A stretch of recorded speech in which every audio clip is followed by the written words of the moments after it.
भक्ति के जो 5 रस हैं ना, शांत, दास्य, सख्य, वात्सल्य और श्रृंगार, ये जो 5 रस हैं भक्ति के, इन 5 रसों का प्राण दास्य रस है। जैसे हमने कंठ में माला धारण कर रखी है, इस माला में जिस किसी की भी माला है, उस माला के मन के दिखाई पड़ते हैं, पर इनमें जो सूत्र गुथा हुआ है वो दिखाई नहीं पड़ता। पर वस्तुतः चाहे जैसे पुष्प हों रंग बिरंगे, पर उन सब पुष्पों के भीतर सूत है, धागा है। धागा के बिना पुष्पों की माला बनना संभव नहीं है। जैसे प्रत्येक पुष्प के भीतर धागा अनुप्रविष्ट है, ऐसे ही प्रत्येक भक्ति के रस में दास्य रस अनुप्रविष्ट है। यही कारण है कि दास्य भाव को आचार्यों ने भक्ति का प्राण माना है। इसीलिए हम लोग अपने मन में स्वीकार करते हैं कि हम भगवान के दास हैं। अच्छा, हनुमान जी से बड़ा विद्वान कोई हो सकता है क्या? हनुमान जी कितने बड़े विद्वान हैं।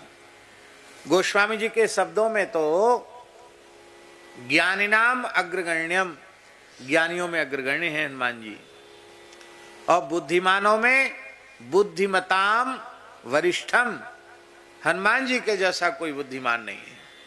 वाल्मीकि रामायण में तो श्री रघुनाथ जी स्वयं अपने मुखारविंद से कह रहे हैं, शौर्यम दार्क्ष्यम बलम धैर्यम प्रज्ञता नय साधनम विक्रमश्च प्रभावश्च हनुमति कृतालय।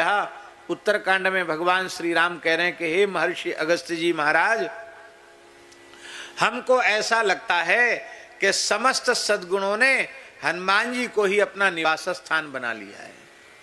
हनुमान जी के जैसा शौर्य किसी में नहीं दिखाई पड़ता।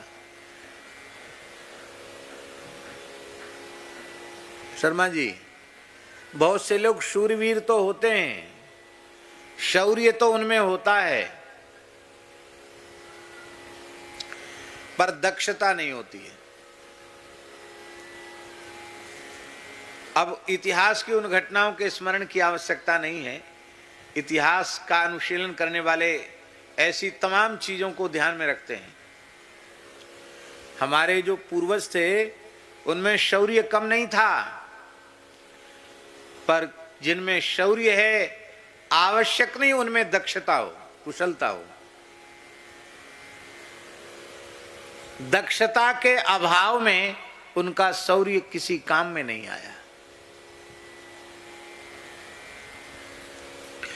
पृथ्वीराज चौहान में कम शौर्य था क्या?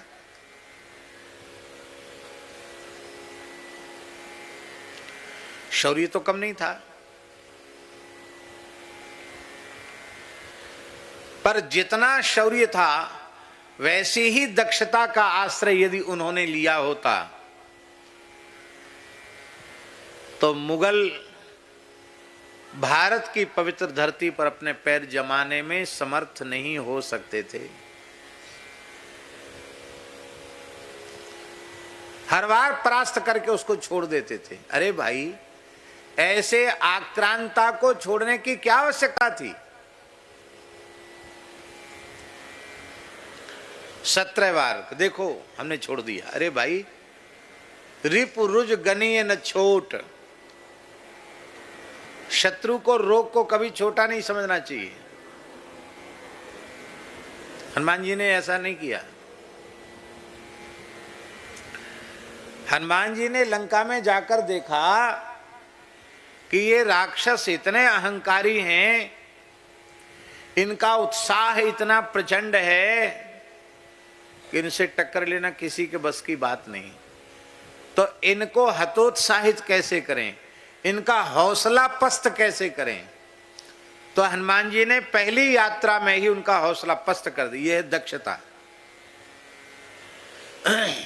शत्रु बहुत शक्तिशाली है,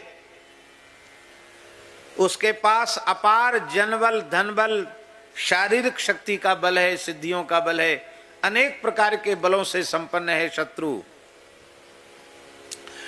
किंतु नीति यह कहती है कि पहले वार में ही तुम भले ही कमजोर हो, पर ऐसा वार करो, ऐसा प्रहार करो कि तुम्हारे एक ही प्रहार में शत्रु का हौसला पस्त हो जाए, फिर उत्साहित नहीं होगा। छत्रपति शिवाजी जो सफल हो पाए उसके मूल में कारण यह था, शौर्य तो उनमें खूब था, पर शौर्य के साथ दक्षता भी थी।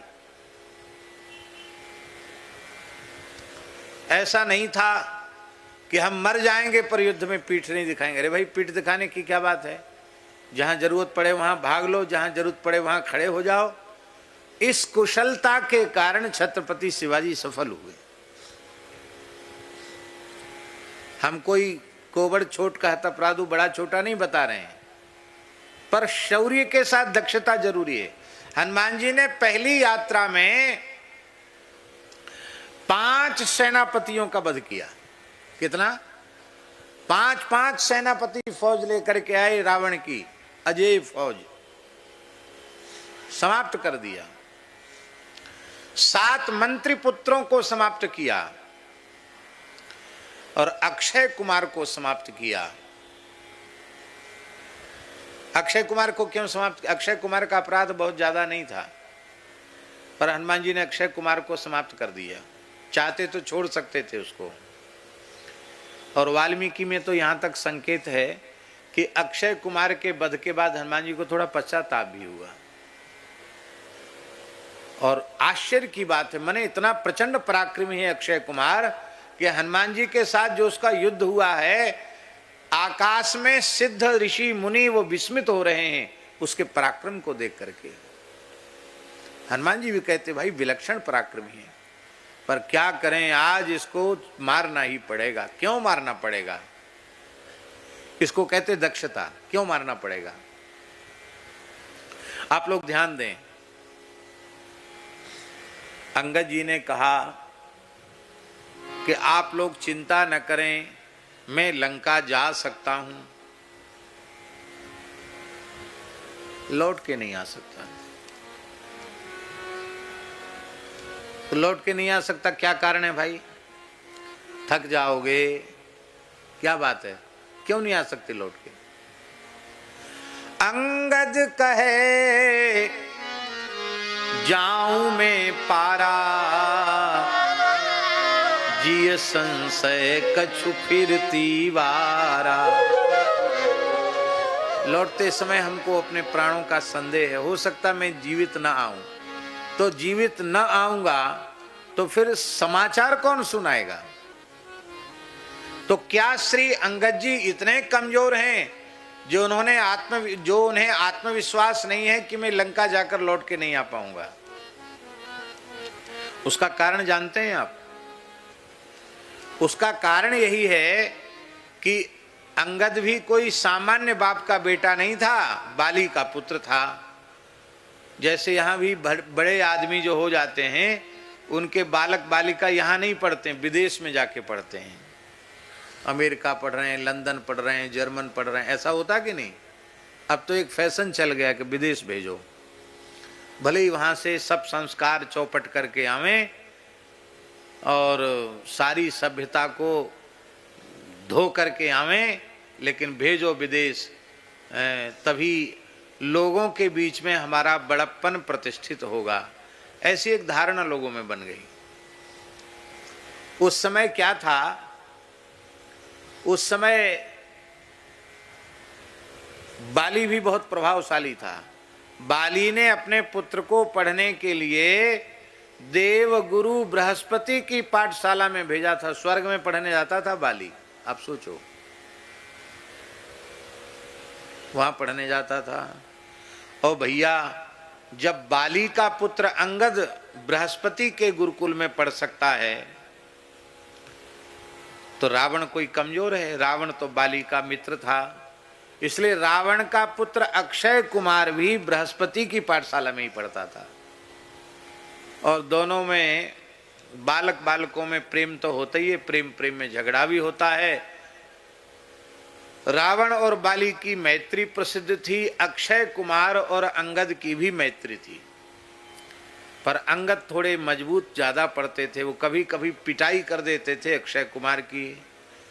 अक्षय कुमार थोड़ा कम था, आयु में भी कम था, 1-2 साल अंगद से छोटा था। तो बच्चों में आपस में विद्यालय में मारपीट हो जाती है तो किसको शिकायत करेंगे? गुरुजी को। तो बृहस्पति जी को अक्षय कुमार कहता कि गुरुजी अंगद मुझे मारता है। ठीक है, कोई बात नहीं, हम अंगद को समझा देते हैं। समझाया, 2 बार 3 बार हो गया। अब तो गुरुजी नाराज हो गई, तो बड़ा उद्दंड है, उद्धट है, बार बार पीट देता है। तब बृहस्पति ने कहा, ए अंगद, कान खोलकर सुन, आज के बाद यदि तुमने अक्षय कुमार को मारा और अक्षय कुमार ने एक भी थप्पड़ तुम्हारे ऊपर चला दिया तो तुम निष्प्राण हो जाओगे। अक्षय कुमार के एक ही प्रहार से तुम निष्प्राण हो जाओगे। ये बृहस्पति जी ने श्राप दे दिया था। तो हनुमान अंगद जी जानते थे, जी संशय कछु फिरती वारा। रावण को पता है कि मेरे बेटे को ये आशीर्वाद प्राप्त है, तो वो जरूर भेजेगा, हम कुछ न कुछ उपद्रव तो करेंगे, रावण ठंडा पड़ेगा नहीं। और कहीं अक्षय कुमार ने मेरे ऊपर प्रहार किया तो मैं तो निष्प्राण हो जाऊंगा। तो उन्होंने अंगद जी को लंका में बढ़िया प्रेम से निर्विघ्न रूप से आने जाने का रास्ता साफ कर दिया हनुमान जी ने। यह है हनुमान जी की दक्षता। शौर्यम दार्क्ष्यम बलम।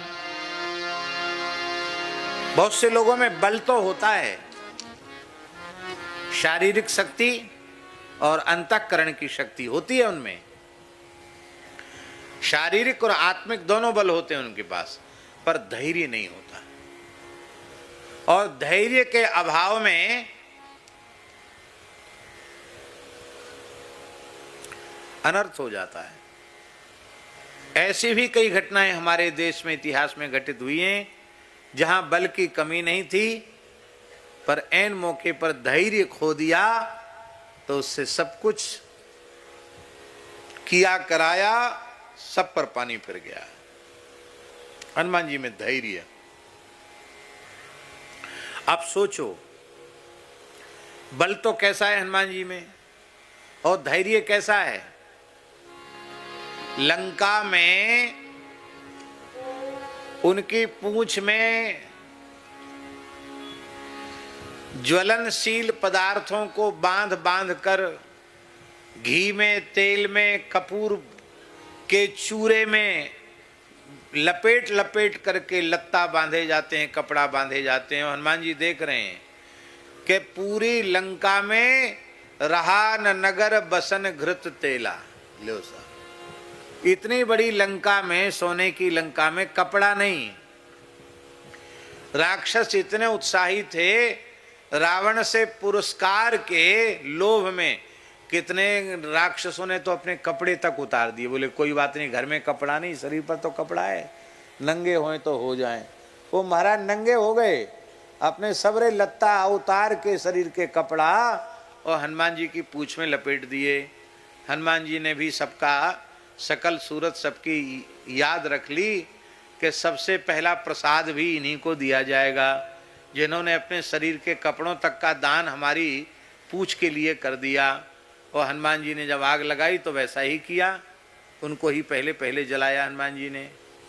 तो कितना बड़े धैर्य का काम, जहां हनुमान जी का कोई भी एक पक्षपाती नहीं है और पूरी लंका का तेल, घी और कपड़ा उनकी पूंछ में लगाया जा रहा है, वो आग लगाई गई, हनुमान जी फिर भी मुस्कुरा रहे हैं।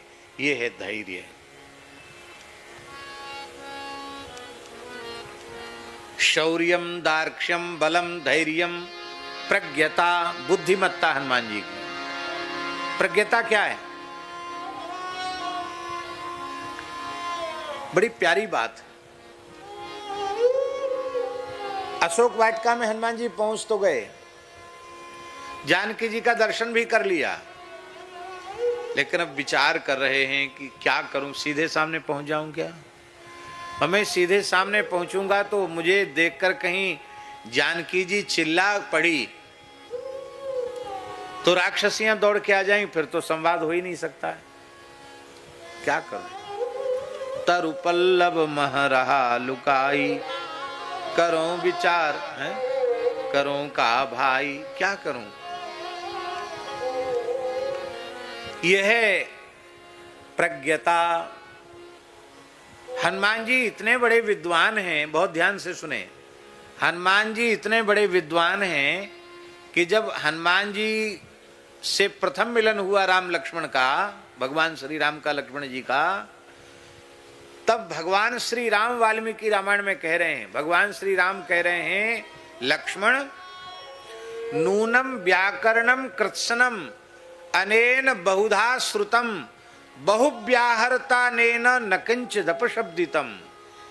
इसने सभी शास्त्रों को तो पढ़ा है, इस ब्रह्मचारी ने व्याकरण शास्त्र को तो सांगो पांग न जाने कितनी बार पढ़ा होगा। इतनी देर से बातचीत करने के बाद भी एक भी मात्रा का, एक भी अक्षर का उच्चारण की कोई गड़बड़ी नहीं हुई।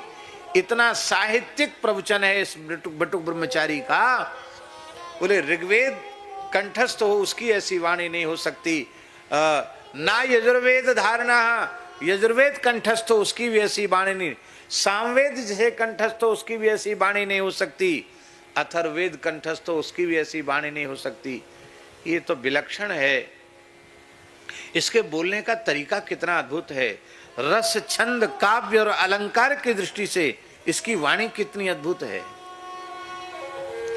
हम लोग सावधानी से बोलते हैं, फिर भी कोई इधर का उधर कोई न कोई मात्रा में गड़बड़ी या क्रियापद में गड़बड़ी हो जाती है, फिर सोचते क्या कहें। हनुमान जी सीधे बोलते चले जा रहे हैं।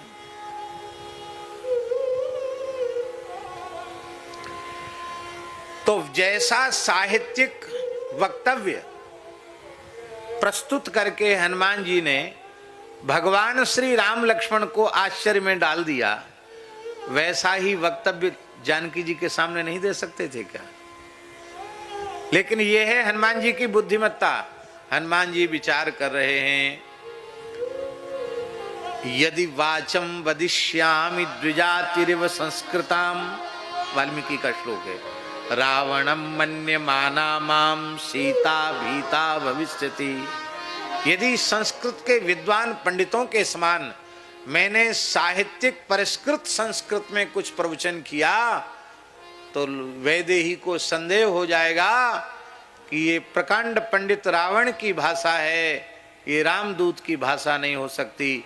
सीता मुझे रावण मानकर भयभीत हो जाएगी, मेरे ऊपर विश्वास नहीं करेगी, तो मुझे किस भाषा में बातचीत करना चाहिए। तो वाल्मीकि के टीकाकार भूषण टीकाकार कह रहे हैं कि अवध क्षेत्र की जो अवधी भाषा है उस भाषा में हनुमान जी महाराज जानकी जी को रामचरित्र सुना रहे हैं। ये तो अयोध्या का ही लगता है, ये तो राम जी के गांव घर का है, ये तो मेरे प्रभु का निश्चित सेवक होगा। और श्री जानकी जी को विश्वास जनाया है। ये है प्रज्ञता।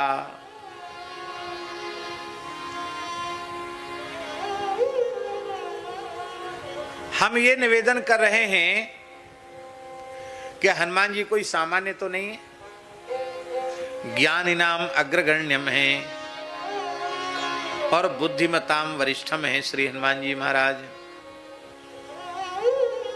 और इतने बड़े हनुमान जी महाराज अपना परिचय क्या दे रहे हैं? क्या दे रहे हैं परिचय? दासोहम कौशलेन्द्रस्य रामस्या क्लिष्ट कर्मणा हनुमान शत्रु सैन्यानां निहंता मारुतात्मजा। मैं कौशलेंद्र भगवान श्री राम का दास हूं। ये बात हमने इतनी लंबी इसलिए कही कि हनुमान जी के जैसा कोई ज्ञानी नहीं, हनुमान जी के जैसा कोई बुद्धिमान नहीं, पर वे अपना परिचय क्या देते हैं कि मैं राम जी का दास हूं। वस्तुतः जीव का वास्तविक परिचय है कि वह भगवान का नित्य दास है और भगवान उसके नित्य स्वामी है। इसलिए दास्य भाव को ही जीव के कल्याण का साधन कहा गया। इसी को गोस्वामी तुलसीदास जी ने अपने शब्दों में कहा, सेवक सेव्य भाव विन भव न तरिय उर्गारी। सेव्य माने स्वामी और सेवक माने दास। भगवान मेरे स्वामी हैं और मैं भगवान का दास हूं, ये भाव जब तक दृढ़ नहीं होगा तब तक भव सागर से उद्धार नहीं होगा।